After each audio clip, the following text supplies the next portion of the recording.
Bendecido sea el nombre del Señor. En primer lugar, damos gracias a Dios como siempre, porque siempre hay que comenzar con dos términos, dándole gracias y si podemos a la vez también pedirle perdón. Como digo yo, son dos piernas, las dos piernas del cristiano, la derecha o la izquierda. Es pido perdón y doy gracias. Amén. Doy gracias y pido perdón. Pero no por rutina, hermano, sino por necesidad. Amén. Por lo menos en mi caso. Yo tengo la necesidad continuamente y permanentemente y diariamente de pedir perdón al Señor. Dios me ha enseñado o me ha mostrado que no me ha llamado Dios a que me arrepienta, no. Yo pensaba así al principio, que Dios, cuando vino el Evangelio, me llamó Dios a que me arrepienta. Pero después me enteré que Dios me llamó a que lleve una vida llena de arrepentimiento.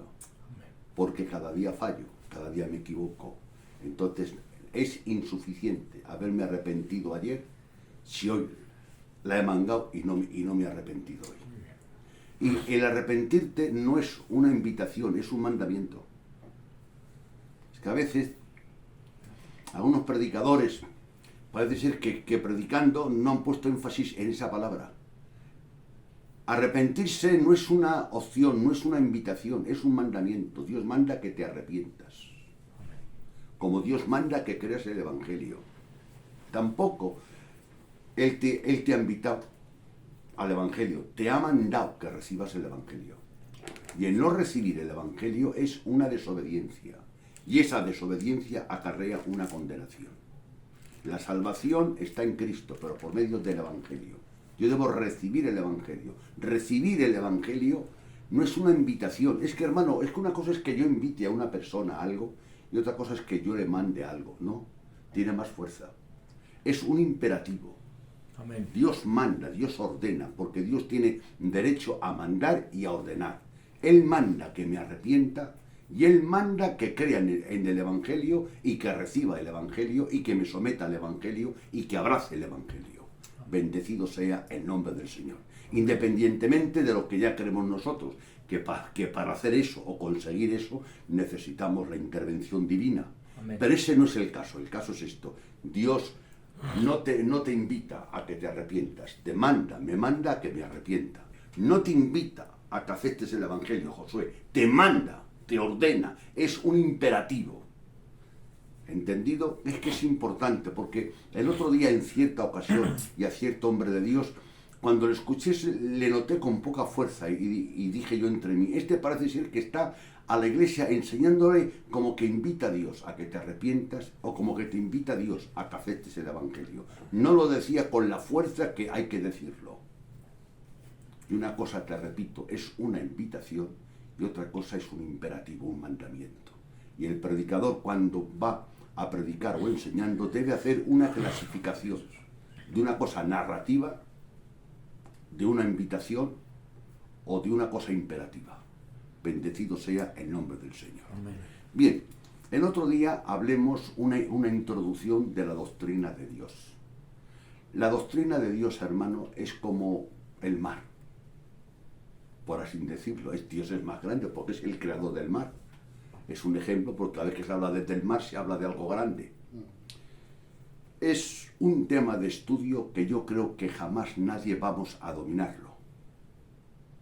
Pero pese a que no vamos a dominar ese tema de estudio, es tan importante que los grandes hombres de Dios han sido inclinados a estudiar ese estudio porque es imprescindible.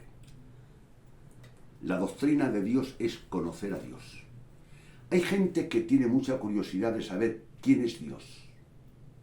Y no es malo. Pero creo que es mejor saber qué persona es Dios.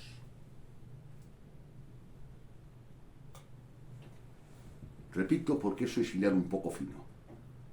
Hay gente que con su intelecto han dedicado su vida a saber qué es Dios.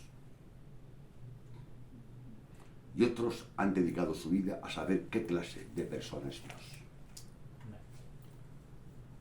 ¿Y qué es la diferencia para hacerlo más comprensible? Yo tengo un nieto, por ejemplo, y me dicen, pues tu nieto quiere a una chica fulana. Y ahora estamos en un acontecimiento y digo, ¿qué chica es? Y me dice, esa. Y ya me dice, y ahora viene mi mujer y digo, mira, esa es la que quiere el nieto. Sabemos quién es. Y me pregunta uno, ¿la conoces? Digo, no, no la conozco. Sé quién es, pero no la conozco. Y hay grandes hombres, digo grandes en el sentido que a lo mejor no es correcto, que saben muchas cosas de Dios, sin conocer a Dios. Daros cuenta de lo que os estoy diciendo. Hay hombres que están capacitados para dar estudios a una zona o a una nación, por la capacidad y por el don. Pero el que les conoce de cerca están dudando si son salvos. Eso es señal que saben muchas cosas de Dios sin conocer a Dios. Entonces es más importante tener un conocimiento limitado de Dios que un gran conocimiento de saber cosas de Dios. Ahora, si puedes tener las dos cosas, a nadie le amarga un dulce. Bendecido sea el nombre del Señor. ¿Recordáis que hablemos el otro día de Éxodo capítulo 19 y capítulo 20? No vamos a repetir todo lo que hablemos el otro día, que duró 53 minutos.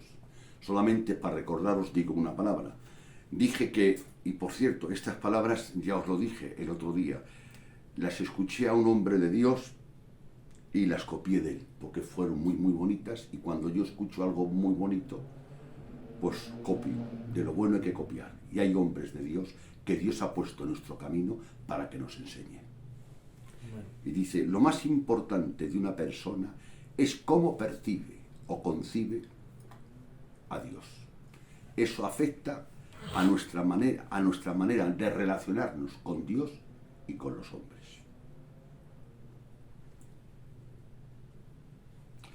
Dios es tan real que puede hacer que todo cobre existencia, que no existe. Mirad, es que es difícil eso, ¿eh? Pero antes de entrar ahí vamos a concretar un tema sencillo, pero que hay mucha confusión. En el primer mandamiento y el segundo.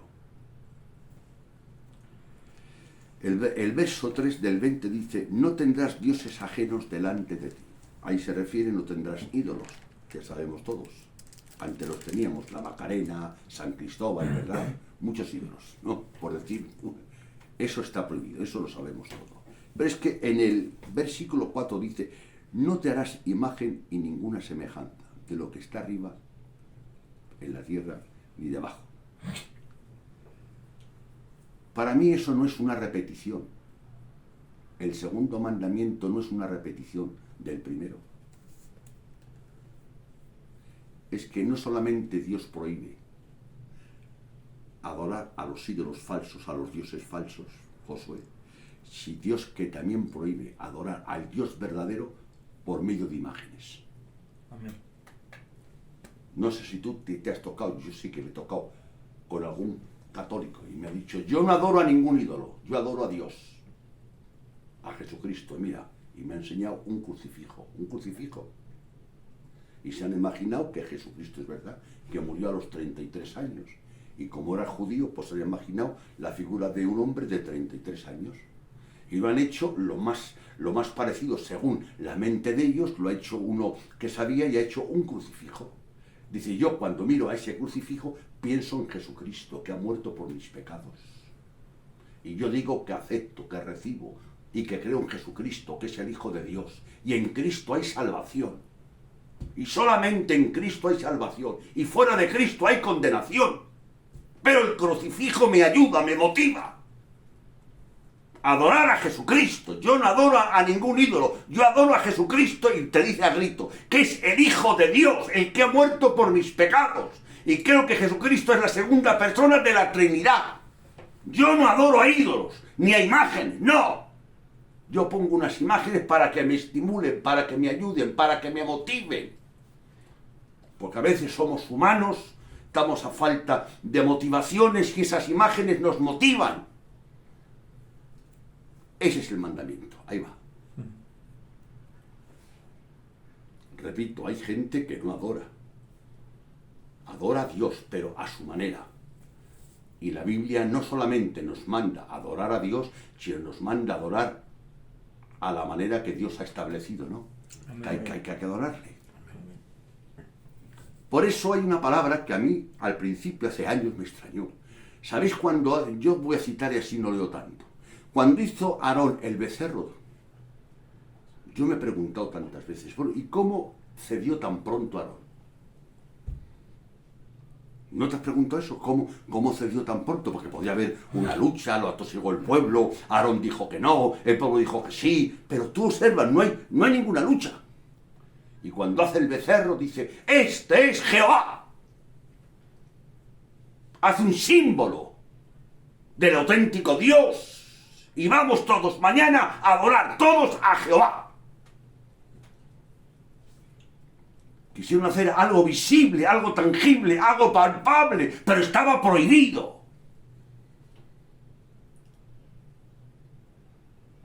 Claro, y las aplicaciones, no me atrevo a meterme en muchas aplicaciones porque pueden salir chispas de los ídolos.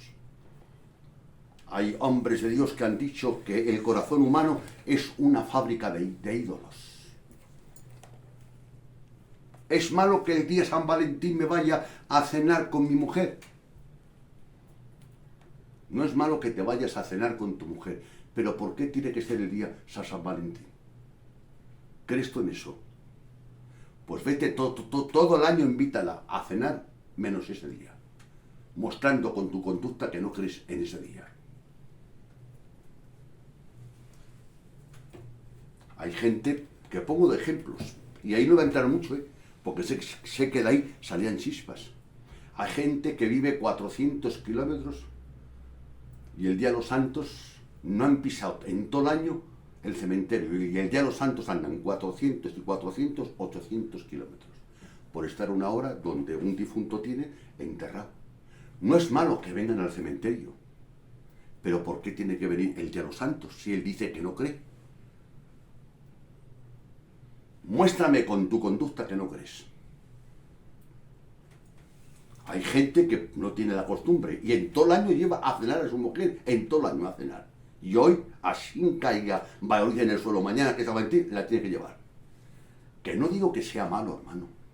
¿Qué malo va a ser que vayas con tu mujer a cenar? No hay ningún mal. Pero la pregunta es, ¿por qué tiene que ser ese día? ¿Y por qué no, machaco? Para ver si con tu gesto muestras a los demás que no crees en ese día. No con tu palabra, con tu gesto y con tu conducta. La invitas toda la semana, 30 cenas seguidas antes y 30 cenas seguidas después. Y así muestras la pareja que me muestre que no cree en ese día. No eres lo que hablas, eres lo que haces. ¿De acuerdo? Amén. Repito, y no quiero ofender a nadie. No eres lo que hablas. Y no crees lo que dices. Crees lo que haces, lo que practicas. Bendecido sea el nombre del Todopoderoso. Amén. Son ejemplos que pongo, pues si queréis mañana llevarla a cenar donde queráis. Es que viene a la mano. Es tan fácil, pero hay una manera muy fácil de hacer los ídolos. Y me llamó la atención. Hay texto, pero no vamos a leerlo. Voy a ahorrar trabajo al hermano.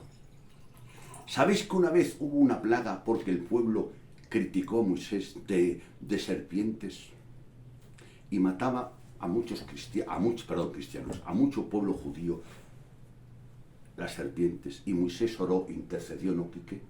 ¿Y Dios qué le dijo? Haz una serpiente de bronce.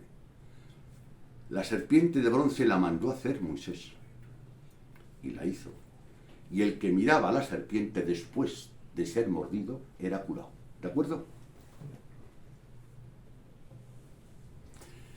Pues coge Reyes, ese texto sí, cógelo.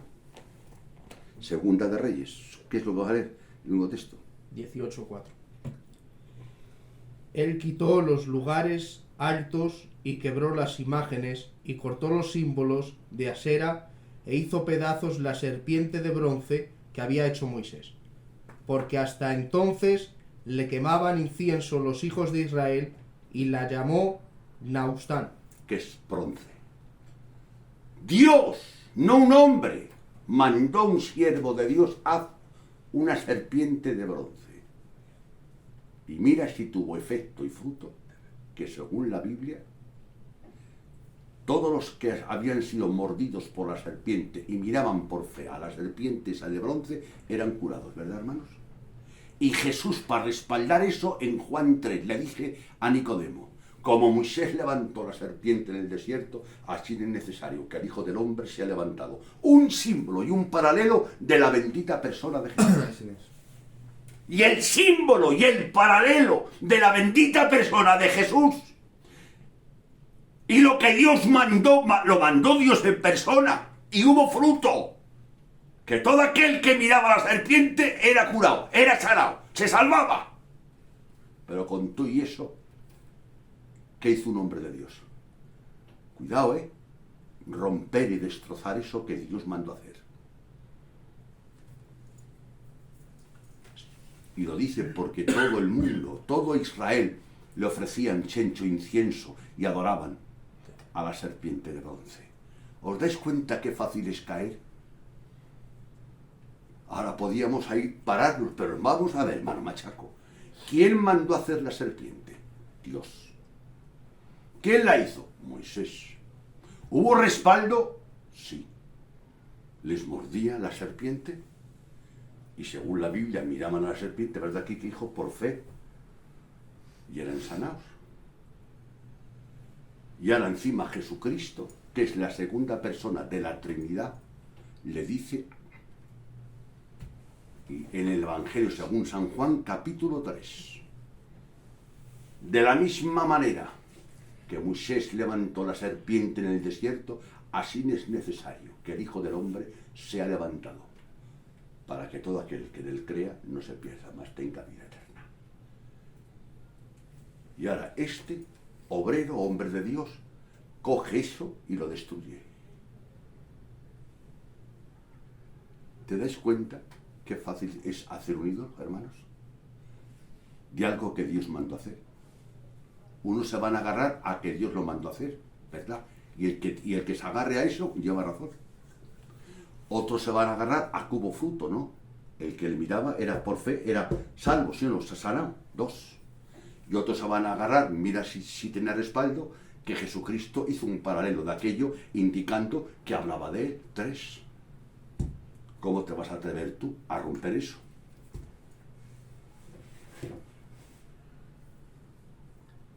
No quiero aplicar aquí, porque si aplico no hay chispas, hay fuego. Pero como sois tan inteligentes vosotros, usar la mente ahora y la imaginación y aplicar a muchas cosas. Y veréis la fogata que levantáis.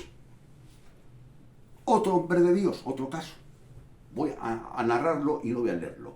El libro de Jueces, Gedeón, tuvo una victoria grande con los madianitas, pero una victoria gigantesca, un respaldo glorioso. Y todo el pueblo se une y le dice: reina tú sobre nosotros. Dice: no, yo no reino. Pues tu hijo no, ni yo ni mi hijo, que reine Jehová Dios. Qué bonito, ¿verdad, Josué? Qué bonito. Y no aceptó. No puedo aceptar porque Dios es el auténtico rey, el que debe gobernar. Solamente os pido, traedme todas las joyas y todo para hacer un efod, como un símbolo y un recordatorio de este día, de la victoria que Dios ha dado. Hicieron el efod, ¿no? Y dice que todo Israel se prostituyó adorando al efod que hizo Gedeón. Otro tropiezo. Eso lo hizo un gran hombre de Dios. Fue un error, por parte de Gedeón, una equivocación, un error y un fallo, ¿de acuerdo? Fallo, error y equivocación. Estamos de acuerdo. Pero no fue con mala fe. Le ofrecieron el reino. Le ofrecieron: tú eres el que... No, yo no. Es Dios. Y no aceptó. Ahí mostró ser un hombre humilde. Pero qué error tuvo, ¿Creéis que lo hizo Gedeón con la intención que adorasen al efod todos? No. En él no estaba esa intención. Ahí está el segundo mandamiento. ¿Os dais cuenta? Os he contado el testimonio de Gedeón y el testimonio de la serpiente. Ahora, ¿qué ídolos tengo yo? ¿Qué ídolos tienes tú? El primer mandamiento, uno de los mandamientos de Dios, uno de ellos, En los evangelios dice, amarás a Dios sobre... Todas las cosas. Pues yo ahí suspendo, señores. Y todo lo que pongas antes de Dios, ¿qué es? Tu Dios. Tu Dios. O sea, que no echemos la lengua tanto con los judíos, ¿eh? Esa ira que tienes, ese enfado que tienes, que cuando te enfadas dice que ese genio no lo puedes dominar, hermano, tú o tú. O sea, que no tienes el amor de Dios suficiente para dominar y controlar ese genio. ¿Dónde está el dominio propio? O sea, no tiene ni la capacidad, ni la gracia, ni el amor de Dios para dominarlo. Ese es tu ídolo. Y teniendo ese ídolo, te quieres levantar a servir al Señor. Lo primero que Dios hizo a Israel, ¿qué dijo? Que quita los ídolos de ti. Es el primer mandamiento que Dios manda, quitar los ídolos. ¿Y cómo un pueblo idólatra va a adorar al Dios auténtico? Necesitaríamos la palabra que Jesús dijo a la samaritana. No es dónde, en el monte o en Jerusalén, es cómo. No es dónde le adores, es cómo le adores, en espíritu y en verdad, porque Dios es espíritu, ¿sí o no? Amén. Oh Dios. Pero con tantos ídolos que tenemos, ¿cómo vamos a adorar a Dios en espíritu y en verdad? Para mí ahí meto el segundo mandamiento que está en Éxodo capítulo 20, verso 4. No te harás imagen de ninguna semejanza de lo que está arriba en el cielo, ni abajo en la tierra, ni en las aguas, ni debajo de la tierra. Nada, no te harás imágenes. Hay un ídolo visible, palpable, cuando un platero, uno que hace una figura de plata, es un ídolo tangible, palpable. Pero hay muchas figuras en la imaginación. Ahí no entro. Pero hay muchas figuras en la imaginación que enturbian, empañan, entorpecen, obstaculizan la visión de Dios. Y una de ellos es el ego. El ego me ciega, el yo, el ego, por no decir otras cosas más feas. Entonces Dios dice que no tendremos dioses ajenos, ni que tengamos ídolos. Hay dos maneras. Con eso que yo no tengo ídolo, no tengo estampa, no tengo en mi casa no de acuerdo. Pero hay otros ídolos que también hay que quitar. Alabanzas al Todopoderoso. Vamos ahora a seguir ahora. Por eso en Romanos capítulo 1, verso 23, ¿lo tienes, hermano? Léelo.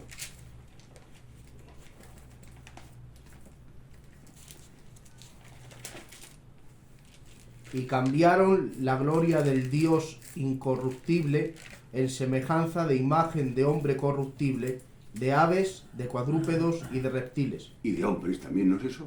Hay cuadros muy bonitos, ¿eh? Hay cuadros que ves, que los fotografías, yo los he visto, cuadros bonitos que ves a un hombre como floreciente, con barbas, con una luz que parece que son bonitos. Y dice, ese es el Señor bendito. Y cada vez que veo ese cuadro hermano, me animo a orar. Pero lloro a Dios, no a los ídolos. Eso está prohibido. Pero bueno, zanjamos ese tema ya, hermano, y ahora entramos.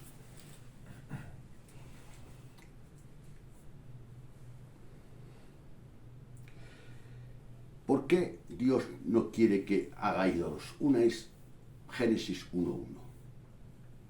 En el principio creó Dios. Todo empieza en Dios y termina en Dios.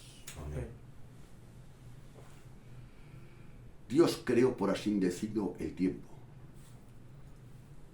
Conforme lo entendemos nosotros, por sucesión de cosas, Él lo creó.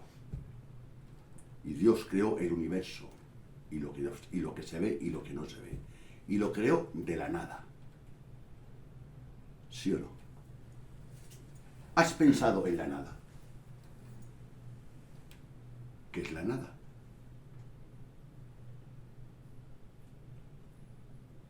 ¿Dónde encontramos la nada?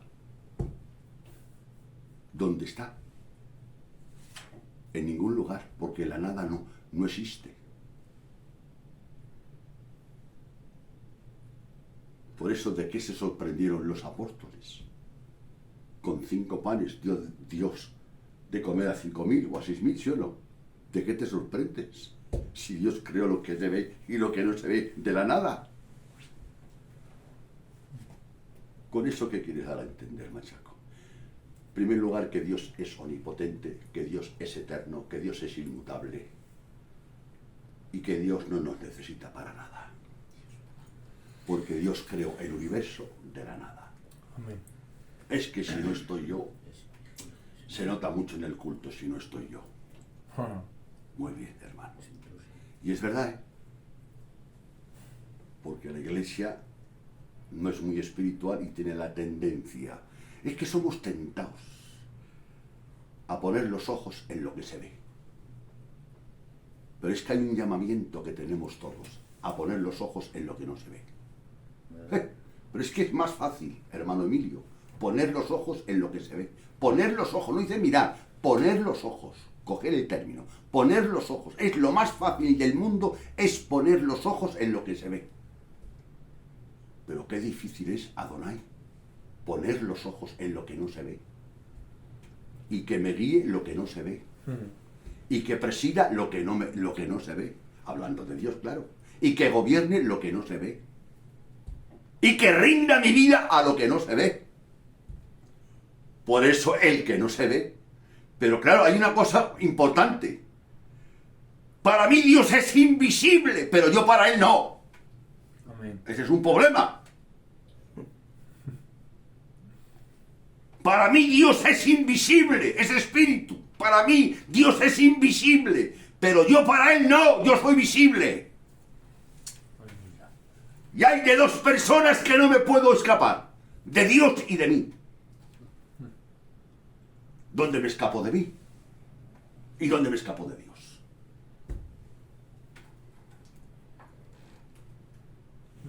Y en mí hay una conciencia puesta por Dios, que es la moral. Y en Dios estará, pues, lo que estará en su tiempo, en su momento, el juicio y su palabra. Es que a veces hablamos mucho, es que Dios es invisible, ¿verdad? Es una verdad más grande que un templo. Pero eso que tú dices que Dios es invisible, es verdad, hermano. Pero tú no eres invisible para Él.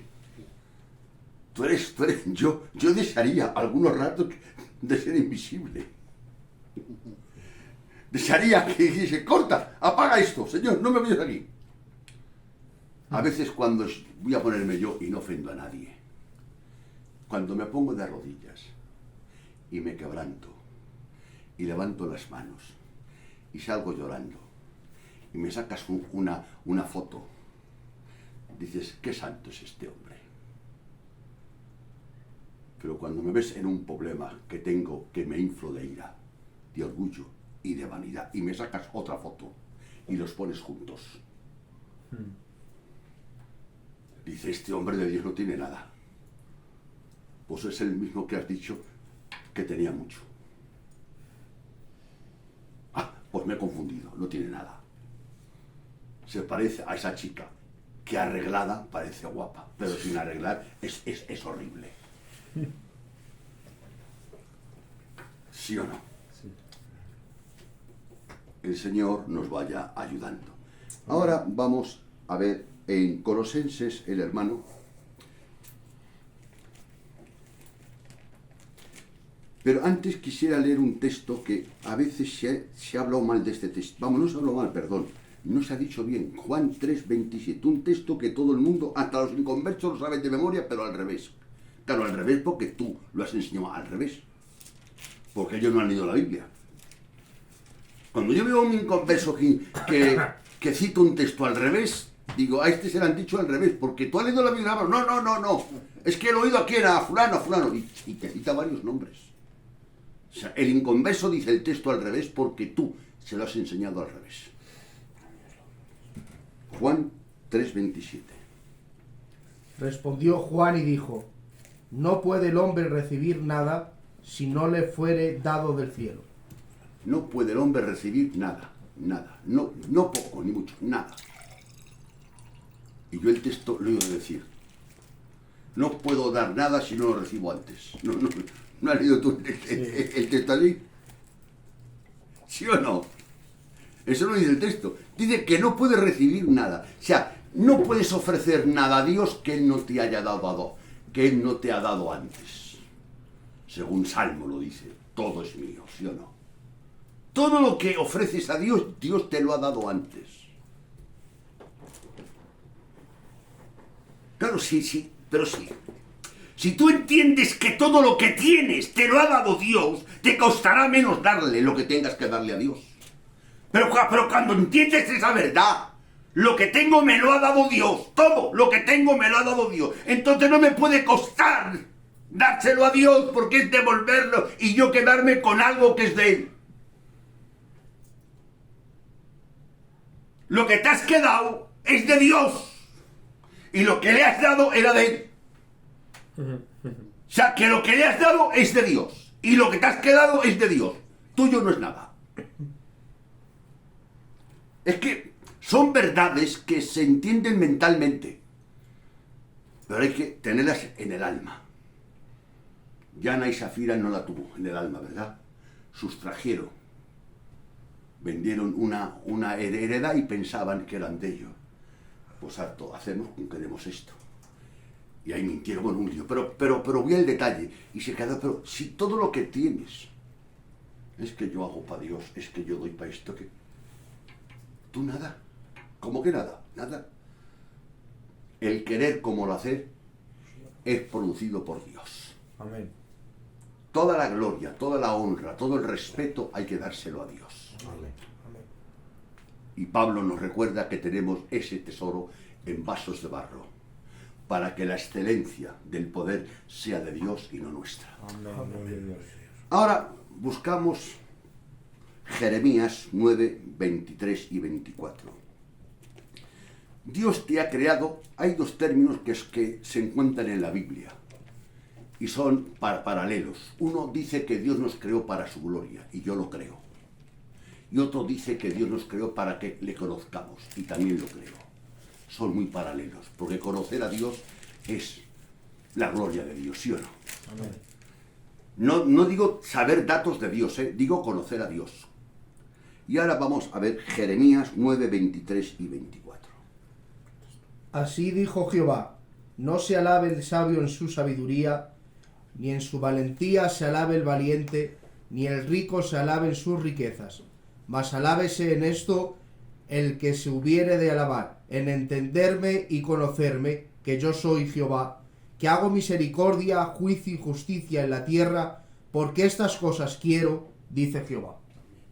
Amén. No se alabe el fuerte. Normalmente eso es lo que se alaba al hombre.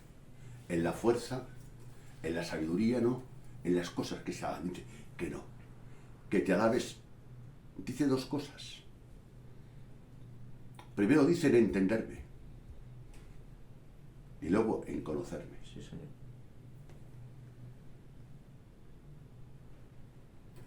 Es que para conocer a Dios hay que entenderle. Limitadamente, cuidado, porque Dios es incomprensible, ¿eh? Dios es infinito, y una cosa finita no puede asimilar la grandeza de Dios. Vas a entender lo que Dios ha revelado, no lo que Dios no ha revelado, eso está claro. Amén. Creo que no hará falta, porque en eso creo que todos estamos de acuerdo. Dios es infinito, yo soy finito, y no puedo abarcar todo, de acuerdo.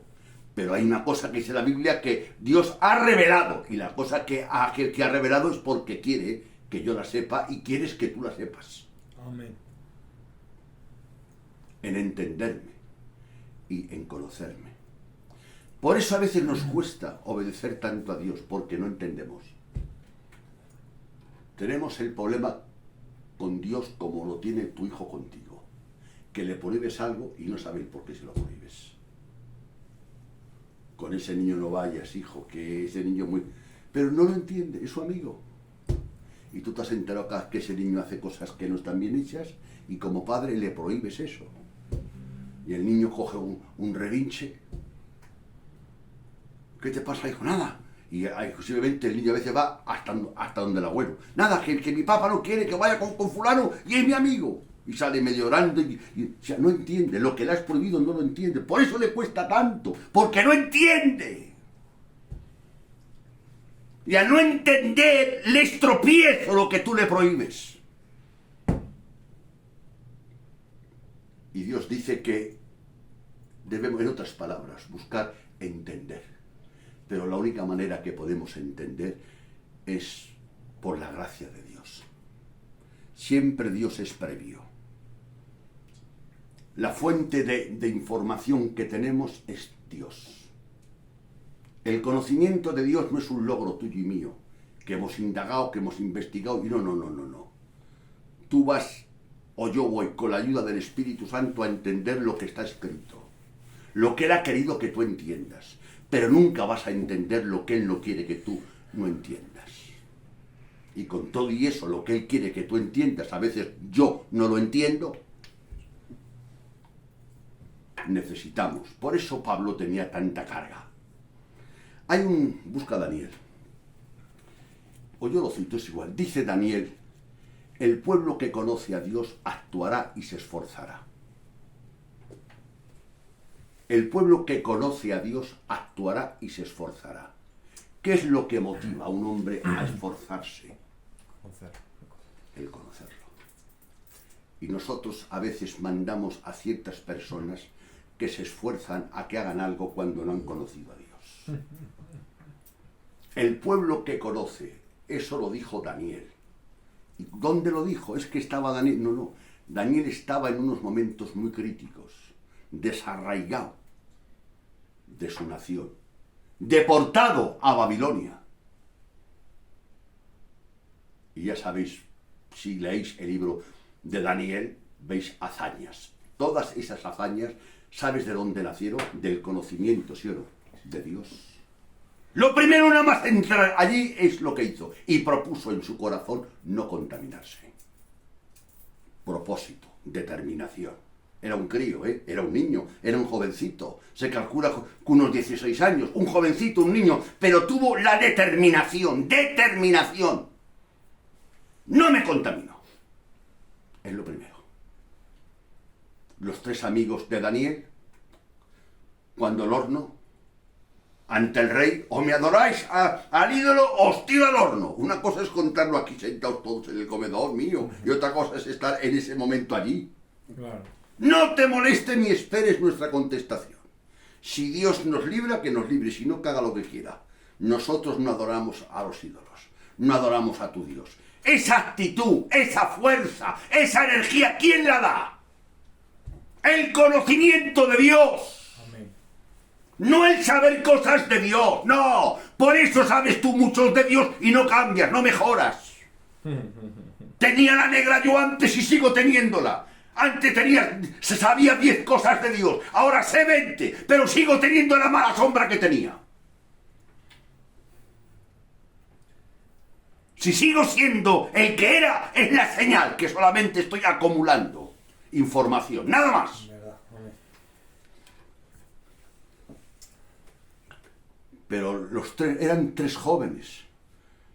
¿Y cómo estaría el horno? Que me parece que los que abrieron el horno murieron, ¿no? De tan que estaba. Y ahí. Y al salir, ¿qué pasó el rey? ¿Qué hizo el rey? Ellos no adoraron al ídolo que hizo el rey, pero el rey adoró al Dios de ellos, ¿sí o no? ¡Vuestro Dios es el verdadero! 3 jóvenes hicieron doblegar y claudicar al famoso Nabucodonosor, 3 jovencitos.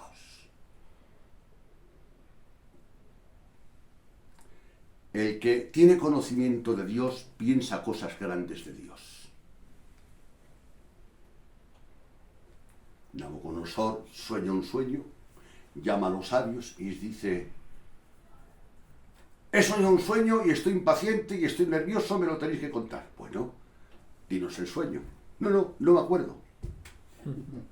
¿Qué dices? Que no me acuerdo. Quiero que me digáis lo que he soñado y la interpretación. Eso es imposible, ¿sí o no? Humanamente hablando es imposible.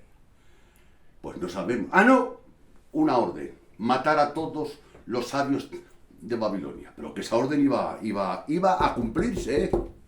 Daniel se entera. ¿Y qué dice Daniel? Mira, dile, coged la frase, que me dé unos días y yo le daré el sueño y la interpretación. Sin recibirla, ¿eh? Todavía no la había recibido. es que el que conoce a Dios, Quique, Claro. piensa cosas grandes de Dios Amén. y llama a sus amigos. Orar, ayunar y orar, para que el Dios de todo saber me revele el sueño y la interpretación. Y a saber la historia. Dios le reveló el sueño y le reveló la interpretación, ¿sí o no? Y fue donde Nabucodonosor le contó el sueño y la interpretación. ¿Y el rey qué hizo? ¡No hay Dios como el Dios de Daniel! Amén. 4 criaturas conmovieron un reino de Babilonia. ¿Y esa fuerza de dónde venía? Porque hay una cosa muy genérica que yo he oído y yo lo he dicho. La fuerza nace de Dios, la fuerza la da Dios. Y eso es verdad, Quique, no es así, hijo. Pero hay que ser más específico, porque esa palabra es muy genérica. La fuerza nace de Dios y es de Dios, eso ya lo sabemos todos. Pero ¿qué canal usa Dios para darte fuerza? Renovar, dejaos transformar por medio de la renovación de vuestro entendimiento. Por el entendimiento, es el canal. Dios es el que convierte, ¿verdad? Dios convierte y si no actúa no se convierte, ¿de acuerdo? Pero el canal que Dios usa, ¿qué es? El Evangelio. Es que es importante que te enteres y me entere que el que todo lo puede es Dios. Pero esa fuerza y esa capacidad la da el conocer a Dios de cerca. Y cuando un hombre conoce a Dios de cerca es transformado. Y se cumple la palabra, ha nacido de nuevo. Y aborrece lo que antes amaba. Y ama lo que antes aborrecía. Aleluya. Pero eso solamente lo puede hacer Dios. Amén. Las prohibiciones que hay en las misiones separan a la iglesia del mundo, pero no la transforma. A la primera de cambio se va al mundo otra vez. Una boda, un pedimiento, un cumpleaños, una vez en el mundo, a la iglesia. ¿Sí o no? ¿Pero por qué? Pues muy sencillo, porque has conseguido por medio de mandamientos y prohibiciones separar a la iglesia del mundo, pero no has conseguido transformarla, porque el único que puede transformarla es Dios. Y yo no puedo hacer la obra de Dios.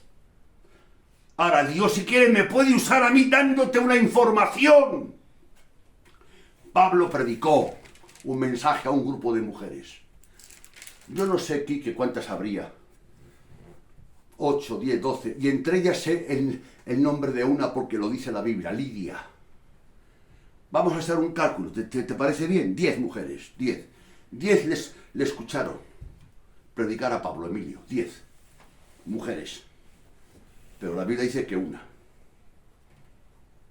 Abrió el corazón Dios de Lidia para que estuviese atenta a lo que Pablo decía. Y esa se convirtió.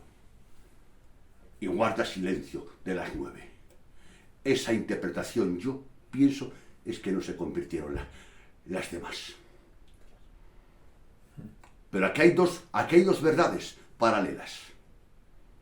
¿Qué usó Dios para convertir a Lidia? La palabra, la predicación, el Evangelio, ¿sí o no? Pero el Evangelio se hace efectivo si el Espíritu Santo interviene, que se llama el llamamiento interno. Nosotros ofrecemos el llamamiento externo. La proclamación del Evangelio es el llamamiento externo. Y cuando el Espíritu Santo interviene, el llamamiento externo se convierte en interno. Amén. Pero es cuando interviene, hermanos. Una vez había uno extranjero en un carro, un eunuco, leyendo un libro, el libro de Isaías. Y dice la Escritura que Felipe le dijo al Espíritu Santo, acércate al carro. Se acerca y le oyes leer en alto, porque era una costumbre en aquella época, leer en alto. Y le dice una pregunta, ¿entiendes lo que lees? Josué no le dice, sientes lo que lees, sino entiendes lo que lees. Aleluya. Entiendes, y a la iglesia hay que preguntarla si está entendiendo lo que está escuchando. Por eso Pablo tenía tanta carga y decía, Dios alumbre los ojos de vuestro entendimiento. Al entendimiento le llamó ojos. Por eso digo que la tarea de un predicador es hacer y convertir los oídos en ojos, para que vean lo que oyen. Pero solamente van a ver lo que oyen si interviene el Espíritu Santo. Amén. ¿Qué lo dijo Jesús? Cuando Él venga convencerá, ¿sí o no? Yo informo, yo no convenzo. Y Dios me dice, ¡tú informa! Y yo usaré la información para convertirle. Ahora intenta que tu información sea sana, sea limpia, sea bíblica, sea honesta, sea real, sea auténtica. Pero recuerda que tú solo con la información que das no se convierte. ¿Ya lo cree? Si he predicado a 100, se habrán convertido 2. Los demás no se han convertido. ¿Por qué? Porque no ha intervenido Dios. Y la gloria solamente sea para Dios. Amén. Vamos a leer, sí, quisiera leerlo, este texto. Colosenses, capítulo 1, verso 9 y 10. El deseo de Pablo que tenía.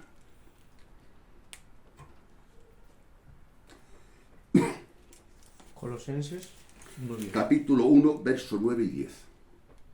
Por lo cual, también nosotros desde el día que lo oímos, no cesamos de orar por vosotros, y de pedir que seáis llenos del conocimiento de su voluntad en toda sabiduría e inteligencia espiritual, para que andéis como es digno del Señor, agradándole en todo, llevando fruto en toda buena obra y creciendo en el conocimiento de Dios. Amén. Si a Pablo ora que Dios les dé conocimiento, en el versículo 9, pero en el 10 dice ¿para qué? Pues yo estaba confundido. Yo pensaba que oraba Pablo para tener conocimiento, para yo exhibirme y en todas las reuniones citar y ser el que más hablo porque yo soy el que más sé. Y ese conocimiento y esos 4 datos me están hundiendo, me van a hundir y Dios quiera que no me lleven al infierno.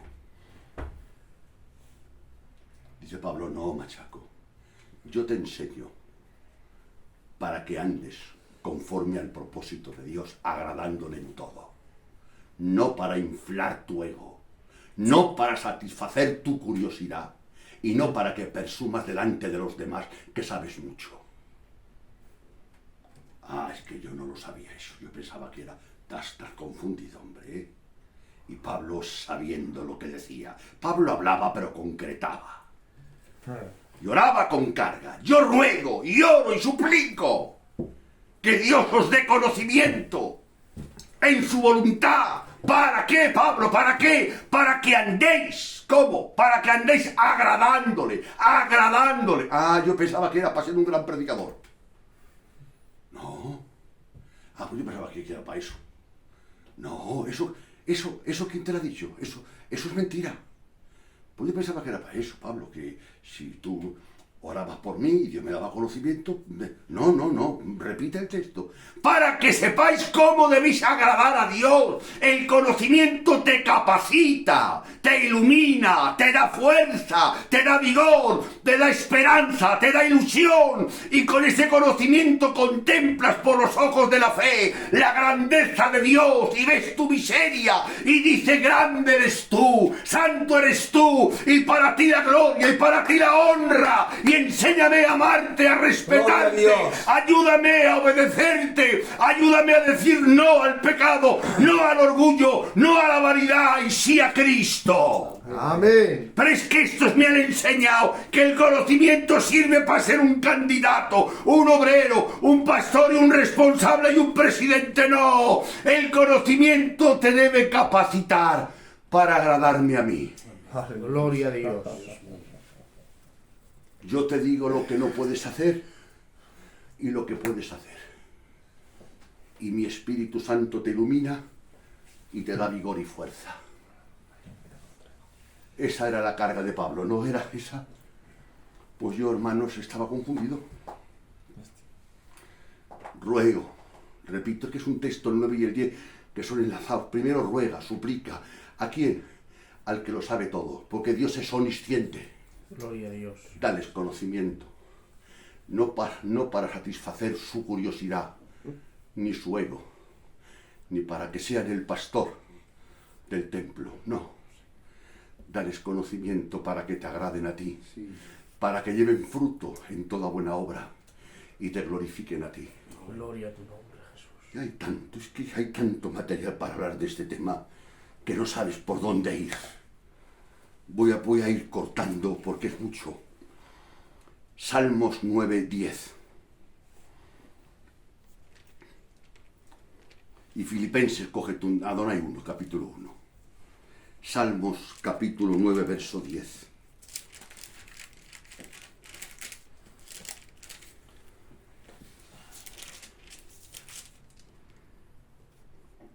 En ti confiarán los que conocen tu nombre. Amén. Los que conocen tu nombre en ti confiarán. Ah, pues a mí me han predicado. Los que sienten mucho en ti confiarán. No, los que conocen. Los que conocen. Gloria a Dios. Los que conocen en ti confiarán. ¿Quién va a confiar en Dios? El que conoce. El que conoce. Es importante. Dios nos abra los ojos del entendimiento para entender y para conocer. El propósito de Pablo, Filipenses capítulo 1, me parece que es, verso 10. Para que aprobéis lo mejor, a fin de que seáis sinceros e irreprensibles para el día de Cristo. Sí, ese está bien. Pero vamos a leer Efesios 4:23.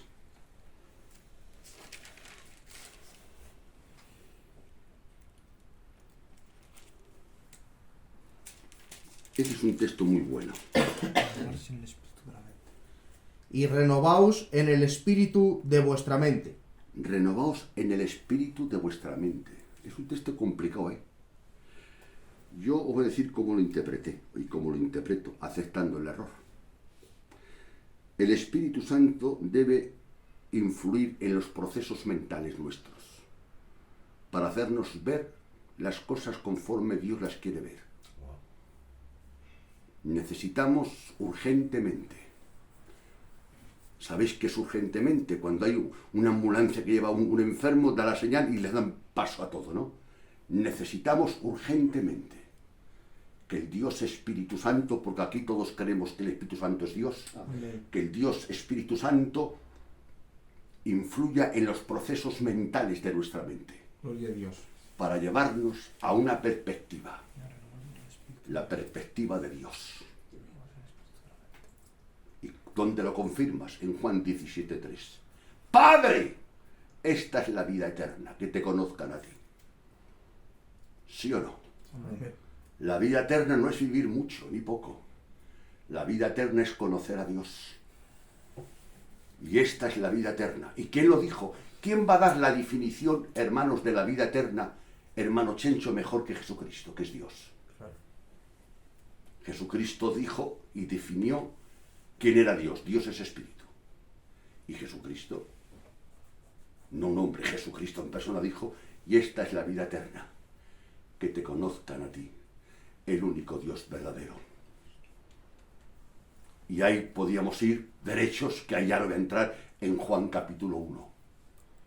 Y en el principio era el verbo era con Dios, el verbo era Dios, en él estaba la vida, y la vida era la luz de los hombres. La luz es la manifestación de la vida, y aquel verbo fue hecho carne, y habitó entre nosotros, y vimos su gloria, gloria como la del unigénito del Padre, lleno de gracia y de verdad. Juan 1:18, y él es la imagen del Dios invisible. ¡Oh Dios, sí, machaco! No he abandonado mi propósito. Yo hice al hombre a mi imagen, y el diablo estropeó, no anuló, estropeó la imagen mía en el hombre. Pero mi hijo, la segunda persona de la Trinidad, es el que ha dado mi auténtica imagen. ¿Sí o no? Aleluya. Gloria a ¿Quién Dios. dio en su vida, en su comportamiento, en sus palabras, en sus dichos, en sus hechos? Jesús es el modelo, ¿sí o no? Amén. Él fue el resplandor de su gloria. Por eso dice en Hebreos, y Dios habiendo hablado muchas veces y de muchas maneras en estos posteros tiempos nos ha hablado por el Hijo. Dios nos ha revelado quién es Dios por varias fuentes, por su palabra, por sus nombres, por sus atributos, pero la corona es por el Hijo. Amén. ¡Por el Hijo! Amén. Él es. ¿Quién puede revelarme a Dios? Isaías, Jeremías, no. ¿Sabes quién puede revelarte a Dios? ¿Quién? Dios. Amén. Y ya que el hombre no puede ser Dios, Dios se hizo hombre. Ya que el hombre no puede irse al cielo, el cielo vino a la tierra. Y vino a la tierra para manifestar el reino de Dios. Y lo primero que dijo, arrepentiros, convertíos, porque el reino de Dios se ha acercado. Amén. Y Dios te ha salvado para establecer su reino. Aleluya. Porque el reino son tú y yo somos los súbditos del reino, ¿sí o no? El que acepta a Cristo, la soberanía de Dios, y se doblega ante Él, es un miembro del reino. Por eso la Biblia, el número 1 es el reino de Dios. Cuidado con esto ahora, ¿eh? Y el número 2 es tu salvación. Dios te ha salvado para establecer el reino. El motivo auténtico de salvarte Dios es para establecer el reino. Y el motivo que Dios te ha salvado es para manifestar su gloria. Amén. O sea que tu salvación es un medio, que no eres el sol del Claro, universo. Claro, muy bien. Sí, Y Dios vino. Y hay tantos textos de la vida de Jesús que podíamos hablar y dialogar ahora mismo y meternos, que me dan tentación, porque es lo que más me agrada, los evangelios, y entrar en los evangelios. ¿Quién es este? ¿Con qué autoridad habla este hombre? ¿Quién es este? El que andaba por las aguas. ¿Quién es este? ¿Quién es este? Hasta los apóstoles preguntaban, ¿quién es este?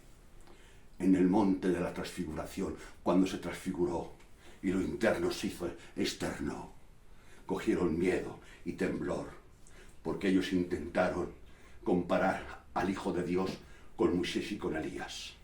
Elías desapareció. Moisés desapareció. ¿Y sabéis quién se quedó? El Hijo. Y la voz del Padre. Este es mi Hijo amado. Este es el señalado del Padre. Este es mi Hijo amado. A él oír. No escuches a tu vanagloria, a tu jactancia, a tu pensamiento, a tu ego, a tu yo. Escúchale a Dios. Gloria a Dios. Que Dios nos ayude.